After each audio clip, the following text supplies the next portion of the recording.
Welcome back.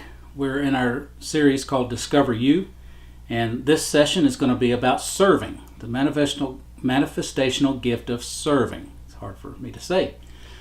The gift of serving has the ability to identify the unmet needs involved in a task and to make use of any available resources to meet those needs and to help accomplish the desired goals. Now, this is not a one-on-one or person-centered, but it's a task-oriented. So they're not it's not more about really serving one person, but it's about accomplishing a task, getting a task accomplished, done. It's the ability to elevate any need for another without concern or desire for rank or recognition that will help or free that person to work more effectively. To some extent, this has a sense of altruism to it. In other words, what they're going to do is they're going to see something that needs to be done, and what they want to do is do that to free someone else up to do something else. So they're going to help someone, they're going to take a task for someone so that they can accomplish something else, so they can do what they're better at. And so that's what the gift of serving does. They choose to serve rather than having no other option than serve. In fact, they've got to serve. It's just something they have to do. They cannot not serve. It's just part of them. It just happens.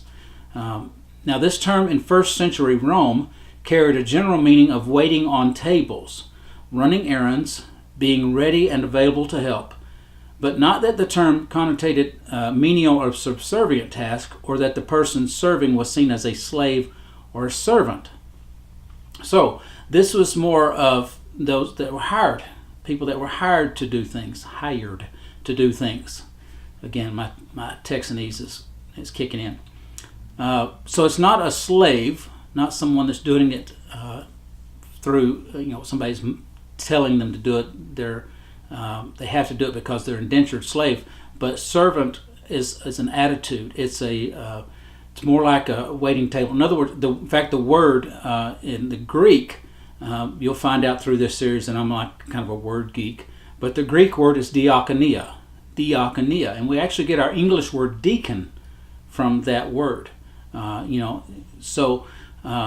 the word picture that you get with that Greek word diakonia is dust raiser. In other words, somebody that's busy, somebody that's always doing something, sweeping, dusting, doing, always, wherever they go, they're raising dust because they are busy, they're doing stuff.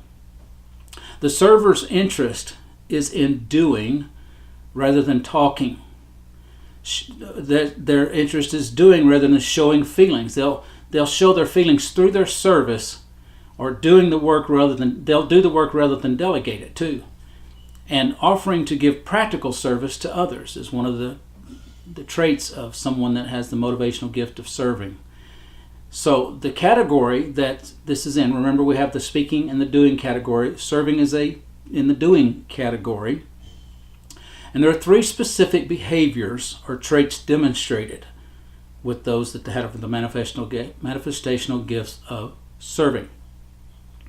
They are providing for the physical, material, or spiritual needs of people. That's something that's just part of them. They have to provide for people. They have to provide either the physical needs, for the material, or the spiritual needs of people. They take care of the less fortunate in society, such as the poor and widowed. That's what the servers do, people with the gift of serving. And then helping in the distribution or collection of food, clothing, or the like, to give to those in need. So serving is all about those that are in need. And the thing is it's not always someone that's in poverty or poor. When they see somebody that has a need, whether they're poor or not, they want to meet that need. They want to serve to meet that need. So they want to, and rather than tell you how they feel, they want to show you how they feel. There was a book that came out years and years and years ago called 5 Love Languages by Dr. Gary Chapman. And it talks about, we all have 5, there's one of 5 languages that we all speak. And to a servant, acts of service is their love language, as a rule. This is a generalization, but as a rule, their love language is acts of service. So rather than you giving them flowers, they'd rather you do something for them. So, rather than a wife wanting her husband to, give them flowers, she'd say, rather wash the dishes, because that excites her more, that does more for her, that shows more that you love than, if you fix something around the house. They're just like, they love it. And so that's kind of a generalization. Now, servers are particularly skilled to quickly identify tasks that need to be done. And they're very cognizant of their surroundings. Perhaps this comes from their need to provide for others. So we understand that people with the gift of serving, they're just going to notice things around that need to be done. They're going to notice the piece of paper on the ground. They're going to see those things. They're going to notice something out of place. Again, serving is like my number 4. So it's not a dominant, but it's still up in the top, 2/3 or whatever. But I get that from my mother. My mother, when I think about someone that has the motivational gift of serving, that is my mother. There's another lady that's a friend of ours. It's a long family friend of ours. It's hard to say lady because I knew her since she's 3, but she is a mother with 2 adult children, so I have to admit that. But anyway, she's the same way. So my mother, she just sees things that have to be done. Nobody has to tell her to do something. Nobody has to say, hey, can you do so-and-so? She's going to notice it before somebody else will. And if they have the leader gift, they'll have somebody do it. If they're just a server, they'll go do it themselves. And so they're very aware, very cognizant of their surroundings. Servers are first to lend a hand. So, if somebody's doing something, they're going to jump right in. They're going to help. This one lady in particular, we were actually trying to do a church, and we were being portable, and we had our own chairs, and we were carrying our own chairs. And one of the things that I did, because it was mostly me and 3 or 4 other women, was I would run the chair dolly. So we'd stack the chairs, and I'd run the chair dolly up into the trailer and stuff like that. She was always grabbing the chair dolly from me and taking it, and she just wanted to do it. I said, no, let me do that. In fact, I kind of felt awkward because here I am letting a woman do this for me. Not that I don't think women can do it, but I'm from the South, and you respect women. My mother's a workhorse like more anybody else, but I'm just saying, it's just one of those things that, as my man card was going to be, rejected if I didn't take over. So, but she would just grab it. She'd just grab it and go. So they're the first ones to lend a hand. Often they work in the background, providing services that others will never see. In fact, they don't want to be seen, which is kind of weird when we get to another point. But they'll do things in the background because that's where they get their satisfaction. And so what motivates a server is helping someone else. That's what motivates them. It's not that, it is kind of that the task gets done, but it's the fact that they helped somebody in doing the task. That's where they get their satisfaction. They don't need recognition. They don't think they need recognition, but we'll talk about in a minute. They really do. They really do. Because servers have a tendency to prefer jobs in support roles, they're not usually in the forefront or public eye. They prefer to accomplish their task without an audience, and therefore their personalities tend to be more quiet and reserved. Again, this is a generalization because the lady that I'm talking about, the friend of ours, she's neither quiet nor reserved, and she'll be the first one to tell you. But she has that serving gift. She is that serving gift. Now my mom, she's a little more reserved. She's a little more quiet until she gets around people, and then she comes alive. But so that's a generalization. But they tend to be quiet and reserved. Unfortunately, some people interpret the reserved nature of a server and the desire to work behind the scenes as being uninterested. So it could be interpreted because they see things that need to be done. They're in a social setting. And they see things that need to be done, and they'll pull themselves away from the social event and go do what needs to be done. And so people that don't have that serving gift will not understand. They're thinking they're trying to be aloof. They're trying to hide away, that they don't want to be around you. And which is far from the truth. They want to be around you, but they say it's something that has to be done, and so they want to do it. That's one of the things that a person with the gift of serving has to guard against, is being distracted from what they're supposed to be doing. If it's in a social setting, at a party or something like that, and they're not in charge of the party, it's hard for someone to, they'll want to go do dishes and stuff, but they need to talk and hang out and be with the friends. So anyway, This couldn't be further from the truth, though. The fact that they seem to be uninterested. Server sees the needs behind the scenes as essential to making things work on the front lines. They know that the things in the background need to happen before the things in the front can happen. So, again, I said mine serving is number 4 for me. Before I became a pastor, before I was actually a minister on the platform in the pulpit, I was actually a sound man. And I've got 35, 40 years of running live sound and that sort of stuff. So I was always in the background, and I loved it because that was my job. As a server, I always make sure that the wireless microphones had batteries in them, make sure the cords were organized, make sure everything was in place, and that was just as a very detailed thing. And I knew that stuff needed to happen so that what went on the stage could go out, could happen without any flaws, without anything happening. So I tried to do everything in the background to make sure that everything in the front would go off without a hitch. And that's what servers do. They want to take care of the stuff in the back, take care of the back office work. They want to do that so that the front office work can go off without a hitch. Servers are efficient in keeping things moving. They keep on task. Now that's one thing about it. They're taskmasters and often keeping others on task to be sure needs are met. Now my mom and I have this joke because she's the epitome of the motivational gift of serving. I think all 7 of hers are serving, but I'm lying. Not lying, I'm joking. But she's very focused, and she'll run a crew. And the thing is she'll say, well, I don't know if they're happy with me. I've been riding my broom, and we'll joke about that. I'm not calling my mother names, but it's just an inside joke that we have. She says she rides her broom. It's because she's this. She keeps on task, and she sees things need to be done. And especially when people don't see things, and she has to tell them, and she has to tell them more than once. If she has to tell them more than once, she's just going to do it herself. And so that's a person with serving. Now they identify strongly with what they do to help others, and if their help is rejected, they may feel personally rejected. Now this is what we have to guard against. Those with the gift of serving, you have to guard against feeling rejected because if someone doesn't take your help.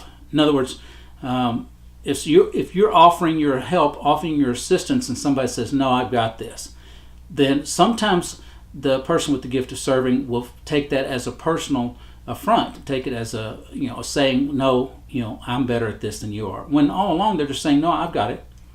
And sometimes it's just a matter of efficiency. I can get it done quicker than me getting out of the way and you coming in and doing it because I know the details, I know all about it.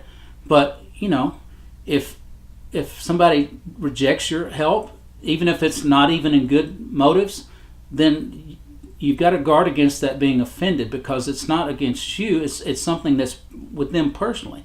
My wife and I have this thing to where when she's a help, she wants to help so much. She's always jumping in to help.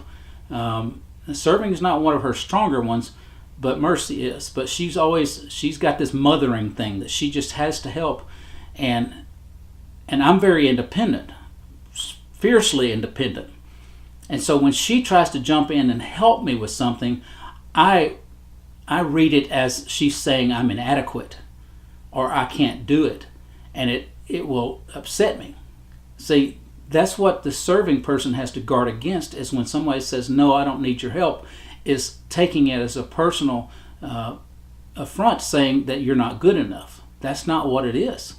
Typically, it's people that have their own issues that don't want people to help, like me.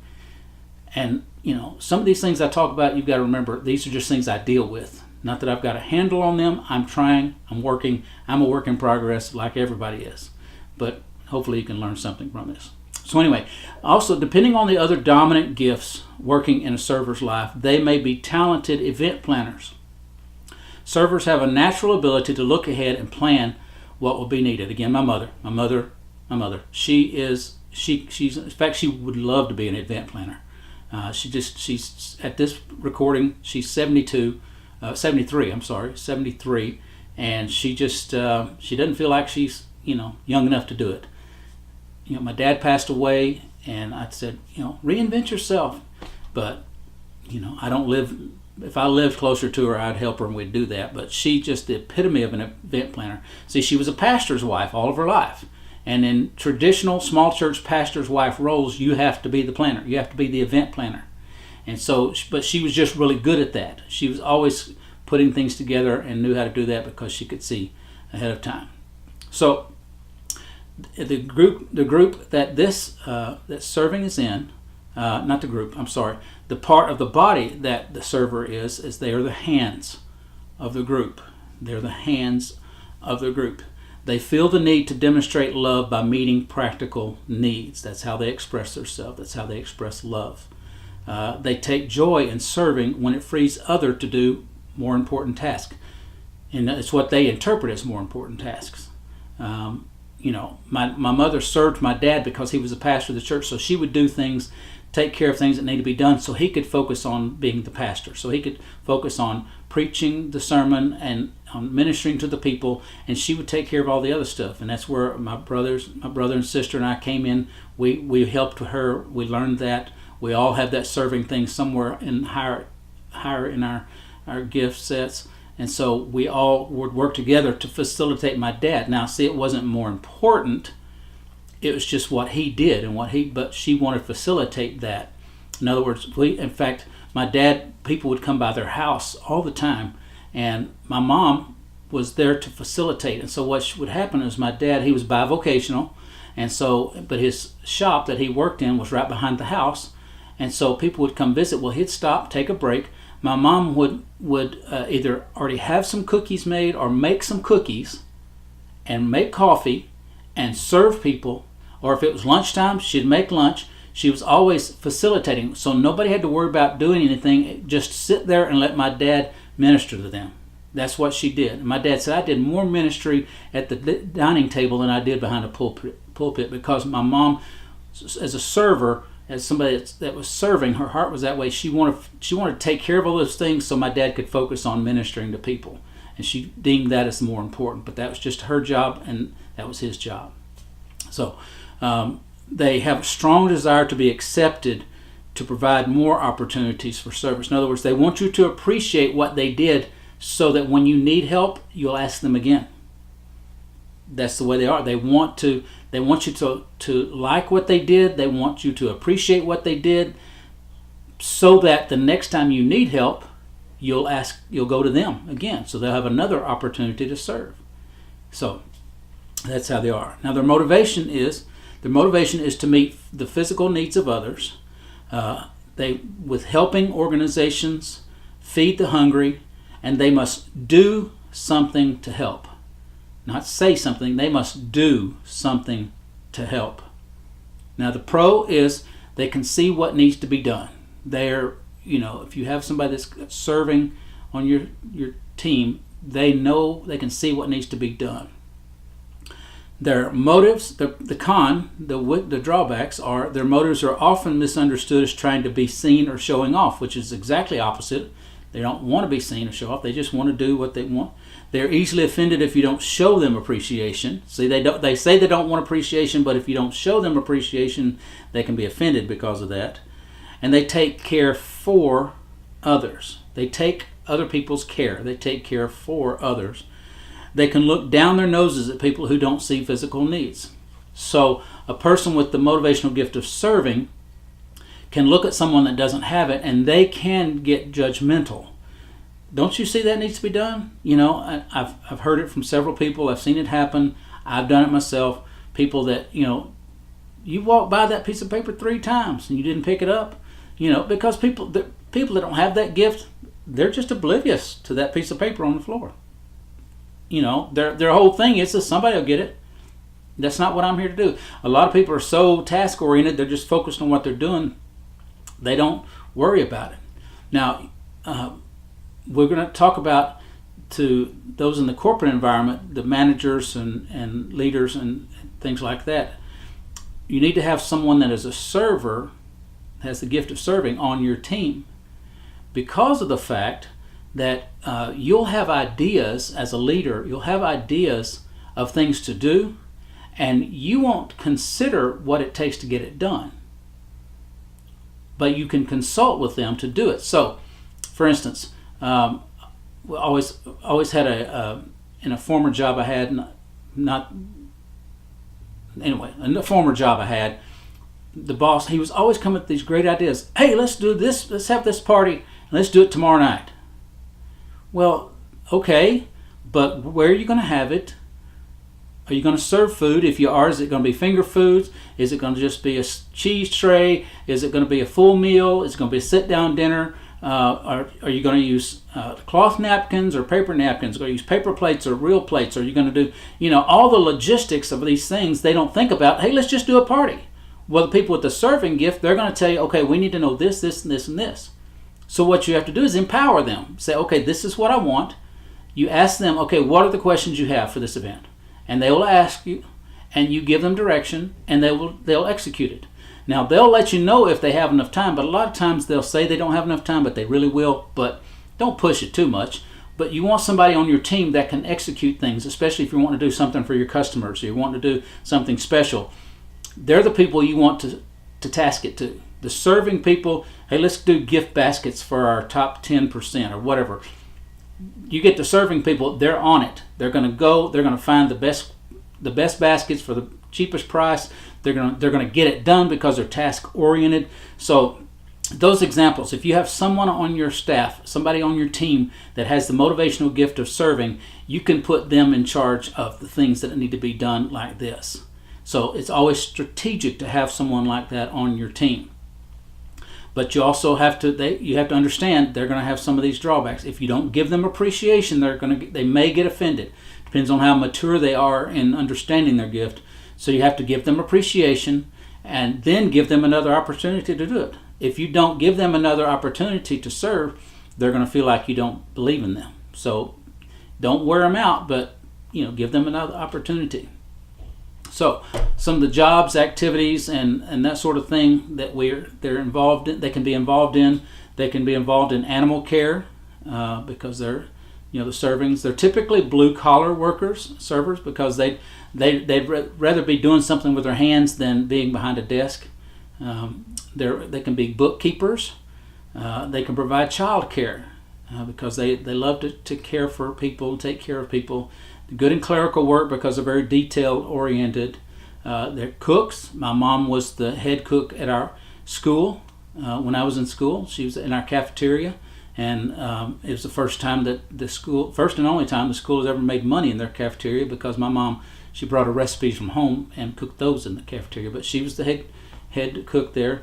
They're good in customer service. You want somebody with a servant that has the servant's attitude in customer service because they want to help that customer. They want to serve that customer. So you need them in your CSR as a CSR.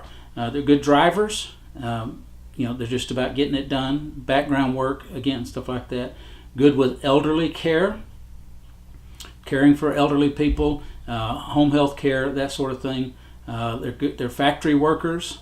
Again, goes with the blue collar. They want to do with their hands rather than something else. Good at farming. Then this one, flight attendants. You don't need somebody with necessarily with a perceiving gift as a flight attendant. You need somebody with a serving gift. That's their main motivation. Now you can have others involved, but this flight attendants need to be somebody that they're to serve because they're going to be misused and abused and stuff like that by people, by passengers. So they need to be the servant. They need to be the one that's there to help. That sort of stuff. Handy person is another role. Homemakers, that is a valid role for someone with a gift of serving. In the hospitality industry, whether it's hotels or whatever, housekeeper. Again, making sure the stuff behind the scenes is done, knowing that the beds are made, that the floors are vacuumed or swept, or everything's cleaned and that sort of stuff. A mechanic. Mechanics are people that you want to make sure that the stuff behind the scenes or under the hood is working right, or you're going to be in trouble. Event planners, like we talked about, they can be event planners.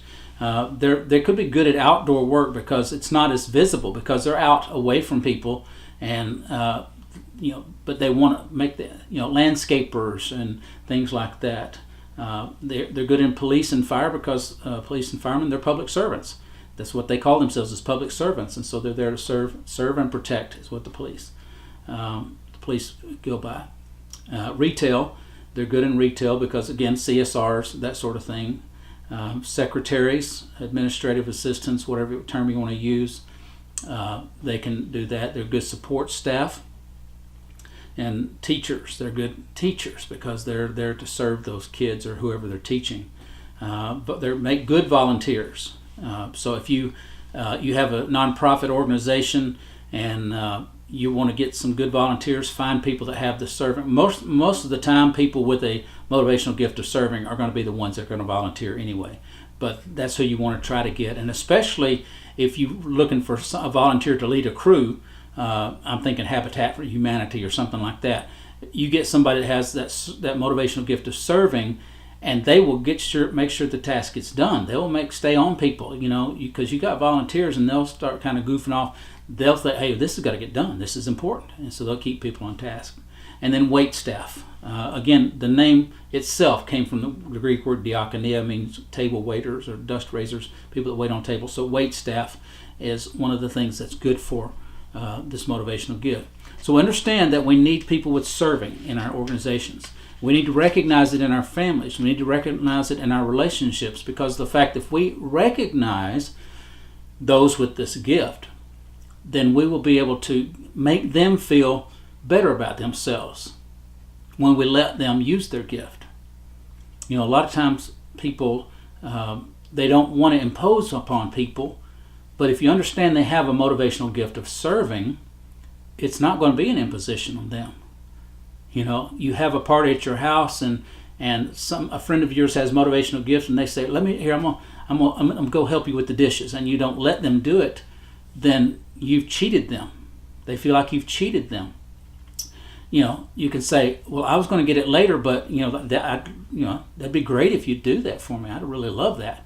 Man, they'll be energized. They'll be in there, and they'll be chatting it up, and they'll be washing dishes, and you got to give them some directions where to put things or stuff like that, or just say, here, just put it on the island or whatever. But if you empower someone with the motivational gift of serving, they're going to help you a lot, and you're going to make them feel better. That's the whole reason why, not the whole reason, but one of the reasons why I'm so strongly sold on this teaching is because when you understand other people, not just yourself, when you understand other people, you can help them feel fulfilled. And when they've got that motivational gift of serving, and you provide opportunities for them to serve, not draft them for everything, not take advantage of them, but you recognize those things. And when they offer, you can go to them and say, hey, I've got this thing I'm doing, blah, blah, blah. And they'll say, hey, can I help you with that? So, oh, that'd be so great. What do you think we ought to do about this? Especially if you're not good at planning. If you're not good at planning and you want to you want to have a party at your house, or you want to have an event, or you want to do something, and you're not necessarily have that gift of serving, get your friends that have that gift and say, hey, I'm wanting to do this party. Do you think you could help me with it? And most of the time, if they're not busy, they're going to say, yeah, sure. And then you can start asking them how to do it. Oh, man, then you really get them going, because when you ask them how to do stuff, then they are empowered. Then they're energized because they're operating and their juices start flowing. They just really get excited about it. And it's like they take it on as their event. But you just empower them and let them know that you need their help. They are needed. And I'm telling you, you'll get it done. You'll get it done better. So that's the motivational gift of serving. And I look forward to seeing you on the next video. Thanks, and I hope you stay with me.